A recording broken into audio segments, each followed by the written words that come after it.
accounting accountant រាល់ថ្ងៃហ្នឹងប្រចាំថ្ងៃគាត់ត្រូវធ្វើអីអូខេ daily task សុំមុននឹងចូល month end សុំដឹងថាតើប្រចាំថ្ងៃហ្នឹងពេលដែលយើងរៀនចប់យើងចង់ទៅធ្វើការខាង accountant តើយើងនឹងត្រូវធ្វើអីសម្រាប់ការងារប្រចាំថ្ងៃហ្មងគឺការងារសំខាន់បំផុតហើយនឹងជាប្រចាំហ្មងគឺមើល invoice អី invoicing ទាំង sales invoice យើងត្រូវ bill invoice ទៅ customer ទាំង purchase invoice ដែល invoice ដែលយើង receive ពី supplier យើងមកគឺយើង accountant នឹងជាអ្នកគ្រប់គ្រងទាំងអស់ព្រោះinvoice ដែល bill ទៅ customer ហ្នឹងគឺជាចំណូលរបស់ក្រុមហ៊ុនហ្នឹងអញ្ចឹងតើ accountant bill អត់បានត្រឹមត្រូវ record អត់បានត្រឹមត្រូវគាត់អត់អាច recognize revenue បានត្រឹមត្រូវក្នុង financial statement គាត់មួយទៀតបើ accountant ហ្នឹងគាត់គ្រប់គ្រងអាកាស bill invoice ហ្នឹងទៅខាង customer គាត់អត់កើត like អត់បានគ្រប់គ្រាន់ណាគ្រប់គ្រងអត់បានគ្រប់គ្រាន់ក្រុមហ៊ុនអត់មានចំណូលទេព្រោះហ្នឹងគឺជាឆ្នាំងបាយផងក្រុមហ៊ុននេះបើសិនបើខាង accountant គាត់គ្រប់គ្រងអត់បានវាថាគាត់ភ្លេច bill invoice ហ្នឹងទៅខាង customer ក្រុមហ៊ុនអត់មានចំណូលមកវិញទេអត់មានលុយចូលក្រុមហ៊ុនទេអញ្ចឹងការងារ accountant សំខាន់ហ្មងគឺរឿងមើល billing ហ្នឹងហើយដែលបើតាមក្រុមហ៊ុនធំពេលខ្លះគេមានតែ accountant តែម្នាក់ដូចគេហៅ AR អញ្ចឹងណាគាត់ដឹងតែ control រឿង billing ឯងតាមមើល invoicing ទៅភ្ញៀវដើរ collect payment ពីភ្ញៀវអញ្ចឹងការងារសំខាន់របស់ accountant invoicing ហ្នឹងគឺ main task ហ្មងផល accountant ទាំង invoice ចូល invoice ចេញទៅពេល invoice ជាចំណាយវិញយើងទៅទិញអ្វីទិញទាំង goods or service អីគឺយើងនឹងទទួលបាន invoice ដើម្បីយកមកកត់ត្រាចូលហើយមួយទៀតគឺសំខាន់បំផុតគឺ make payment ទៅគេបើសិនបើ control អត់បានល្អទេ accountant ណាគាត់ភ្លេច make payment ពេលខ្លះ supplier គាត់អត់សប្បាយចិត្តគាត់ឈប់លក់អីវ៉ាន់ហ្នឹងឲ្យយើងក៏មានដែរគឺ invoicing ហ្នឹងវាសំខាន់ហើយមួយទៀត invoice ទាំង purchase invoice ទាំង sales invoice សំខាន់មួយទៀតគឺនៅលើការប្រកាសពន្ធប្រចាំខែគឺក៏មានមើលទៅលើ invoice នឹងដែរ like sales invoice purchase invoice គ្រាន់តែថាខាងពន្ធគេមិនមែនលើក invoice ទាំងដុំទៅឲ្យយើងគ្រាន់តែ summary ថាក្នុងខែហ្នឹងមាន sale ប្រមាណ purchase ប្រមាណរួចត្រូវបង់ VAT ទៅលើហ្នឹងអញ្ចឹងវាសំខាន់សម្រាប់ invoicing ហ្នឹងបន្ទាប់មកទៀតលើរឿង cash management អូខេរឿង cash management អូខេមិញហ្នឹងក៏ខ្ញុំបាននិយាយដែរដែលថាគាត់ត្រូវ manage ទៅលើ cash ដែលចូលនៅពេលដែល customer គាត់ make payment មកគាត់អញ្ចឹងគាត់ត្រូវអ្នកទទួលលុយគាត់ត្រូវរៀបចំឯកសារដើម្បីបញ្ជាក់ថា customer នឹងពិតជាបានទទួលលុយមែនហើយនឹងត្រូវការ maybe រៀបចំជា document អីមួយពាក្យច្រើនយើងបច្ចុប្បន្នយើងហៅជា receipt ដែលថាយើងពិតជាបានទទួលលុយពីភ្ញៀវមកមែនហើយសម្រាប់បច្ចុប្បន្នហ្នឹងការទទួលលុយពីភ្ញៀវអាចទទួលបាន into two forms ជា cash ដែលជាលុយសុទ្ធជាក់ស្ដែងពួកពេលខ្លះយើងមានអ្នកដែលទៅទទួល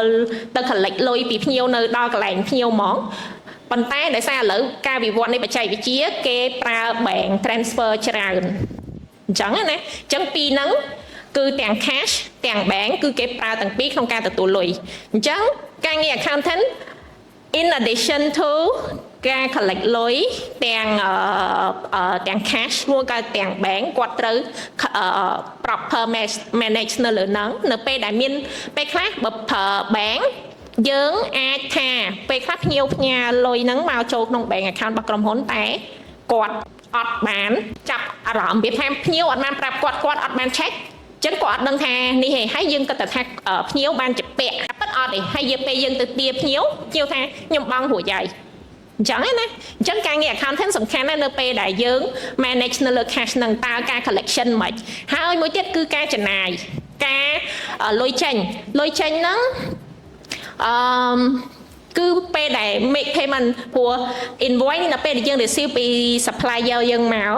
ពាក្យច្រើនគេ set due date ដែរថាត្រូវបង់ក្នុងរយៈពេលមួយអាទិត្យពីរអាទិត្យឬមួយក៏មួយខែតាមប្រភេទផលក្រុមហ៊ុនប្រភេទផល supplier អញ្ចឹងទៅអញ្ចឹងយើងត្រូវបង់ make payment ហ្នឹងទៅគាត់ទៀងទាត់ទៅយើងអាចរក្សា relationship between our company and our supplier បានអញ្ចឹងណាអូខេហើយមួយទៀតសំខាន់ហ្មងគឺរឿង deposit ព្រោះលុយភាគច្រើនគេមិនសូវដាក់ឲ្យដាក់អីនៅច្រើននៅលើក្រុមហ៊ុនទេ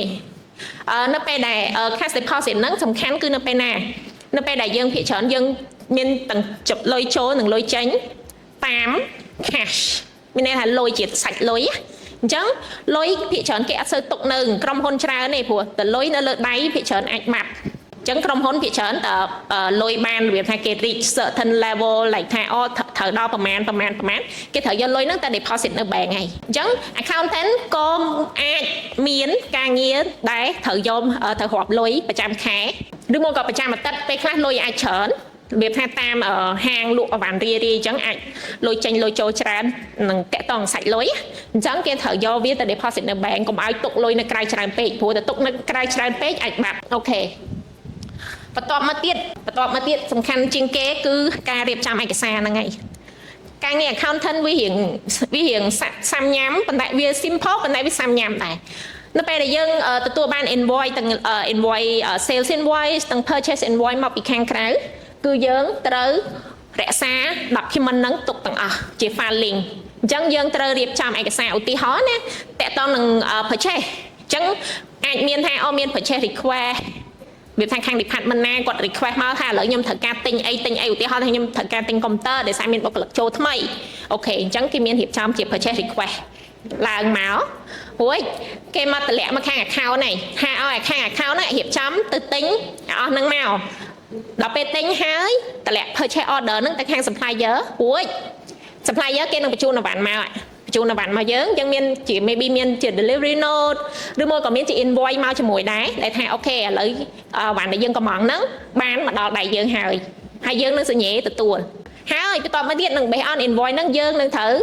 make payment ទៅពួកគាត់តាមថ្ងៃដែលគេ set មក due date ថាថ្ងៃណាត្រូវ pay ទៅគាត់ពេលខ្លះអាច pay ភ្លាមពេលខ្លះអាចថាមួយអាទិត្យពីរអាទិត្យអីតាម supplier យើងទៅអញ្ចឹងទាំងអស់ហ្នឹងសិតតែត្រូវការឯកសារទាំងអស់ហើយយើងជា accountant ត្រូវតែទុកឯកសារទាំងអស់ហ្នឹងហើយ reason អីដែលត្រូវទុកឯកសារអស់ហ្នឹងនៅខាងក្រោយ slide តិចទៀតនឹងឃើញហើយ sale ដូចគ្នា sale ពេលដែលយើងផ្ញើ sale invoice ទៅខាង customer ដូចគ្នាអញ្ចឹងគឺអាចថាមានជា sales order ឬមកក៏ពេលហមថាយើងលក់ជាអវ៉ាន់យើងផ្ញើជា delivery note មួយវាថាយើងទៅឲ្យខាងឃ្លាំងបញ្ចេញតំណែងទៅហើយ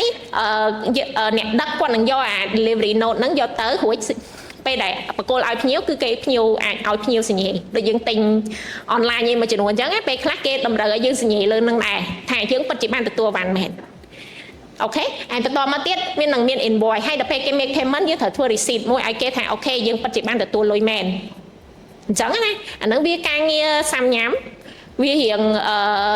អាចថាវា classic work ប៉ុន្តែវាសំខាន់ព្រោះនៅពេលដែលយើងសញ្ញេទទួលស្គាល់អស់ហ្នឹង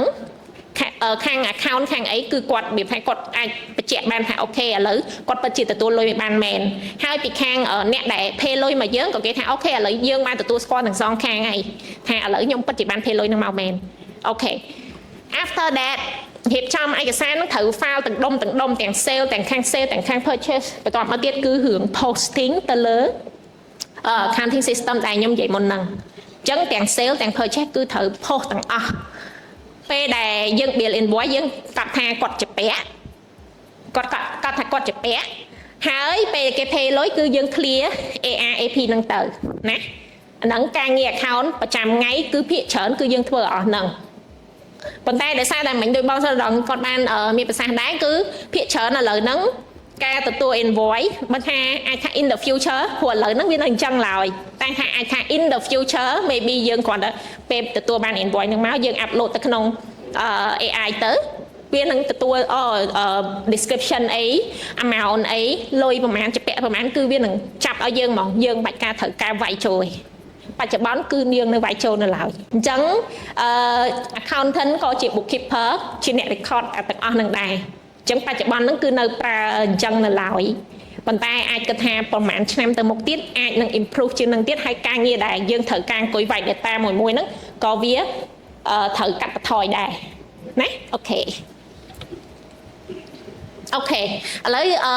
ចាប់ពីការងារប្រចាំថ្ងៃឥឡូវយើងចូលការងារចុងខែ